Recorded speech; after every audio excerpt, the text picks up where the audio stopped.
हर हर महादेव, देवों के देव महादेव के चरण में प्रणाम करता हूँ। दुर्गा माँ के चरण में प्रणाम करता हूँ। सरस्वती माँ के चरण में प्रणाम करता हूँ। गणेश भगवान के चरण में प्रणाम करता हूँ। गुरु भाई गुरु बहनों के चरणों में प्रणाम करता हूँ। दो बहनों ने किया ससुराल का बंटवारा। सीमा और रीना दोनों सगे बहन थी। सीमा गोरी थी और रीना काली थी, लेकिन दोनों में स्वभाव का बहुत ही लाख और जमीन का अंतर था।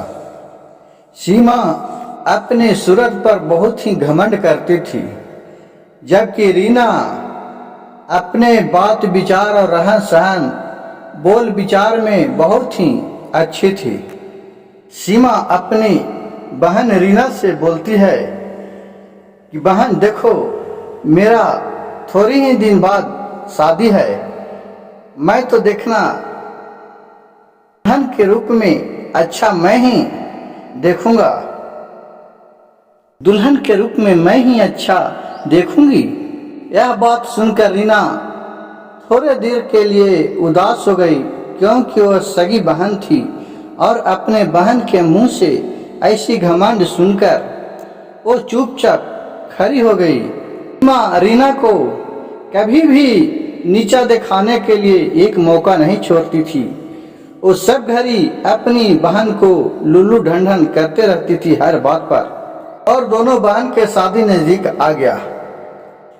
सीमा रीना से बोलती है कि वाह बहन, आज तो तुम भी बहुत शादी के जोरा में अच्छा जम रही हो। रीना बोली कि ठीक है दीदी, लेकिन फिर सीमा बोली कि भला ऐसा क्या, अमावस्या के रात में चांद दिख सकता है? मैं इतना सुंदर हूँ, मैं अच्छा दिखता हूँ। तू तो काली कपटी है, तुम काली है, तुम थोड़ी ऐसा अच्छा दिखती है। लेकिन रीना ने अपनी बहन के बात को दिल पर नहीं लिया और कुछ ही देर बाद दोनों के शादी एक ही मंडप में और एक ही घर में दोनों अपने सगा भाई से होने लगा। शादी करके अपने ससुराल दोनों बहन चल गई। सास ने बोली, आ जाओ बहू, दोनों गृह प्रवेश अपने घर में कर लो।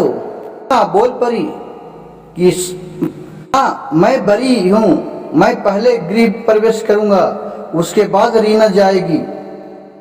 सास ने बोला, बहू इतना लड़ती क्यों है? दोनों साथ साथ ही आ जाओ, क्या फर्क पड़ती है? हो तो दोनों बहुए ही ना, आ जाओ साथ साथ। सीमा में ने बोली, माँ पहले सवेरा आता है तो फिर अंधेरा आता है, पहले तो मैं आऊंगा, उसके बाद रीना जाएगी। सीमा के बात किसी को समझ में नहीं आया, लेकिन रीना वो अपने बहन की बात समझ रही थी। हमको हर वक्त नीचा ही दिखाने के लिए रहती है।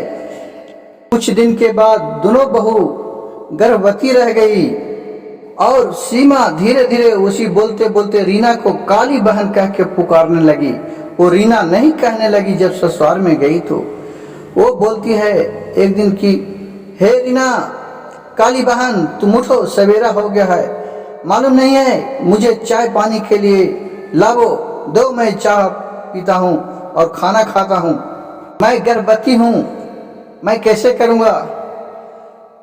उतने बीच में सास बोल पड़ी, बहू तू खुद ही नाश्ता ले ले, क्या तेरी ये नौकरानी है? जिस तरह तुम्हारा इस घर में मान है, उसी तरह इसका भी मान है, छोटी बहू का भी। और सास ने बोली कि बहू तुम अपने मन में सोचो कि जिस तरह के तुम्हारी कंडीशन है, उसी तरह के इसका भी कंडीशन है। और फिर सीमा अपने सास से लड़ पड़ी, अपने बहन को बोली कि काली तूने क्या जादू कर दिया तू अपने सास पर कि तुम्हारे पक्ष में ही ज्यादा रहती है। सास ने बोली, बहू हम तो दोनों हमारे लिए बराबर है, लेकिन जो रीना थी वो स्वभाव से छोटे को से ही बहुत ही दुष्ट विचार के थी। उन्होंने जोर जोर से रोने लगा। उतने में उसका पति शंभू और रामू आ गया।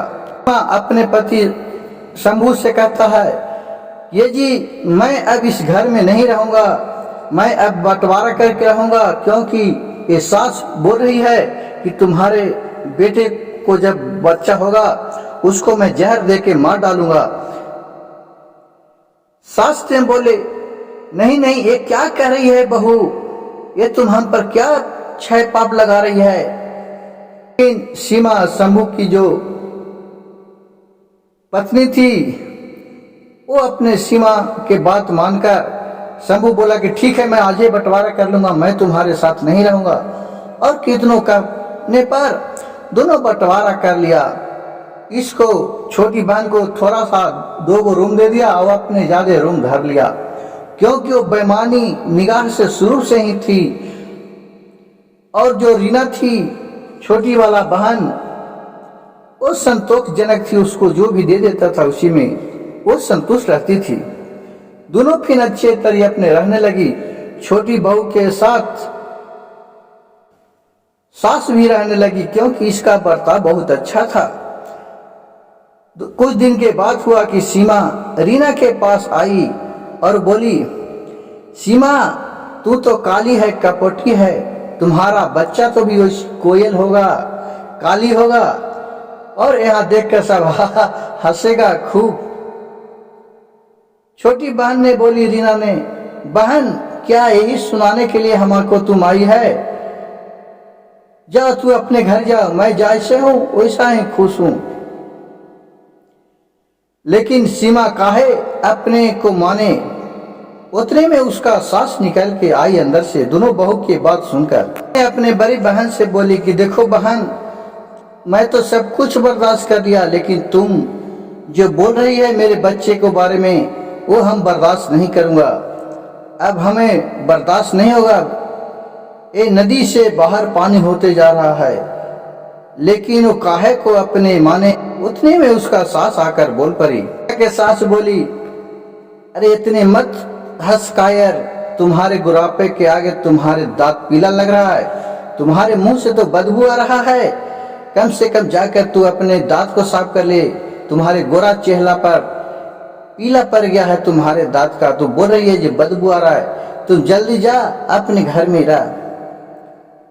और वो गुस्सा से अपने घर चले आए। 2-4 दिन के बाद देख रहा है कि उसका दर्द भाई जो रामू शंभू था वो कोई काम से गया था बाजार, और सीमा को दर्द उठा वो कराहने लगा। लेकिन उसका दुष्ट विचार से गांव घर का टोला मोहल्ला का कोई भी नहीं आया। और फिर रीना जो अपनी बहन थी वो धोगी गई और बोली, कहा हुआ बहन? ये देखकर उसके सास भी चली गई। बोली, रीना तुम इतने क्यों धो रही है बहू? अभी तू प्रेग्नेंट है, तुम्हारे गर्भवती है, दिक्कत होगा। और वहां जाकर देख रही है कि उसका बहन बहुत ही तड़प रही है। उसने तुरंत अपने सास ने और उसकी छोटी बहन ने मंगाया एम्बुलेंस कार और वहां से उसको लेके हॉस्पिटल गया। और वहां एक सुंदर सा बच्चा पैदा हुआ। ये देखकर फिर शंभू भी वहां पहुंचा और शंभू कहा कि देखा सीमा, तुमने तो बोली थी कि माँ जहर दे के मार देगी, लेकिन आज तो माँ ही आई है। तब उसका माँ बोली कि बेटा मैंने कुछ नहीं बोला था, ये तो झूठ मूठ कह रही थी। और फिर शंभू ने अपने माँ के चरण पर गिर पड़ा। और फिर सीमा ने भी अपने सास से माफी मांगी। बोली कि माँ हमने झूठ बोला था कि आप जहर दे के मारने के लिए बोल रहे हैं। ये सास ही होते हैं, अपना अपने ही होते हैं। रीना के सास ने बोले कि बेटा देखा, कोई भी अपने माँ नहीं चाहती है कि बेटा को बुराई करे, लेकिन ये झूठे तुम हमारे बहू के बात में आके अपने माँ को त्याग दिया। माँ ही होती है। और फिर सब घर गए और अच्छे तरह रहने लगे। कहानी अगर अच्छी लगी तो मेरे चैनल को सब्सक्राइब कीजिए, लाइक कीजिए और शेयर कीजिए।